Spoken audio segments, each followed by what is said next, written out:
안녕하세요. 일본 반응TV입니다.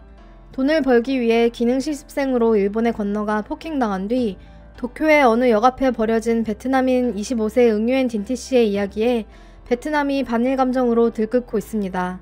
외국인 노동자들의 일본 고용을 알선해주는 MPO 법인을 통해 일본에서 기능 실습생으로 일했지만 지금 남은 건 1,500만원 가량의 빚과 폭행과 해고로 얼룩진 일본에 대한 무서운 기억뿐입니다.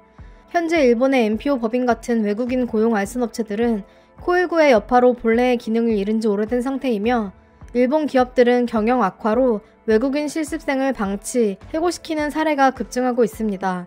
동경하며 건너온 일본에서 죽어라, 돌아가라, 망치로 구타당하는 베트남인들. 이 같은 뉴스가 일본에서 연일 보도되며 헤이트 재팬을 외치는 목소리가 높아지고 있는데 그럼 이 기사에 달린 일본인들의 댓글 반응을 소개합니다. 이제 아시아에서 더 이상 친일 국가는 없지? 그렇게 친일을 부르짖던 부탄이나 네팔에서조차 격렬한 반일운동이 일어나고 있고 이게 다 아베 신조 때의 이민 정책 때문이야. 코일9 때문에 너네들 푸념 들어줄 겨를이 없다. 무섭다고? 모르고 왔어? 이런 기사는 양쪽 얘기를 다 들어봐야 돼. 고용인 입장에서도 할 말이 있을 거야. 반항적이었다든가 약속을 어겼다든가 일을 못한다든가 이런 말들이 나올 수도 있어. 일본 이민정책의 핵심은 값싼 노동력이 필요한 것 뿐이니까. 일본 실습생 제도가 얼마나 형편없는지 베트남에 가서 잘 알려줘. 돌아가려면 세금부터 완납하고 가라. 일본의 본성이 세계에 알려진 만큼 이젠 친일 국가도 다 사라졌지. 기능 실습생 제도라고 세간에선 그럴싸하게 포장하고 있지만 노동자의 대부분은 불법 치료자들인 게 현실. 불쌍한 응우옌. 일본은 아무나 마음대로 돈 벌 수 있는 나라가 아니다. 당연한 거야. 그런 나라가 어딨냐? 우선 그 환상부터 버려라. 베트남에 가서 일해. 뭐 돌아가고 싶은 녀석은 돌아가면 돼. 아베가 베트남인을 40만 명이나 데려왔고 스가 총리도 이 노선을 답습하고 있으니 다소 줄어도 문제없어. 애초에 외국인을 데려와서 일시키는 기업이면 저임금으로 떼어먹을 생각이나 하는 고질적인 기업일 가능성이 커.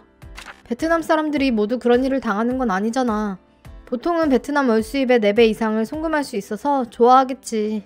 무능력하고 바보 같은 정치인들이 좀 더 일찍 저출산 대책에 나섰더라면 이민 같은 걸 받을 필요가 없었을 텐데 결국 멍청한 정치인들이 나쁜 거야. 원래 이민을 가면 이러쿵저러쿵 불만이 생긴다. 모두가 평등하게 돈을 벌 수 있는 나라는 존재하지 않기 때문이지. 비극을 없애기 위해서라도 베트남 사람은 고용하지 말자.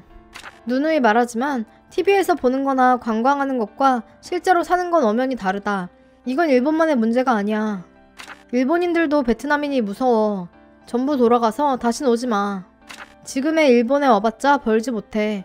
경제 대국이었던 것도 먼 옛날 얘기. 이런 건 좀 더 자국에 알려졌으면 좋겠다. 다신 이런 똥같은 나라에 오지 않기를 바래. 이렇게 혐의를 넘쳐나면 언젠가 진짜 테러 대상이 될지도 모르겠는데? 일본의 실태는 중국 상위 호환 정도구나. 동아시아에 변변한 나라는 하나도 없어. 동남아에서 보면 지금의 일본은 쇠락하고 부패한 나라니까 말이야.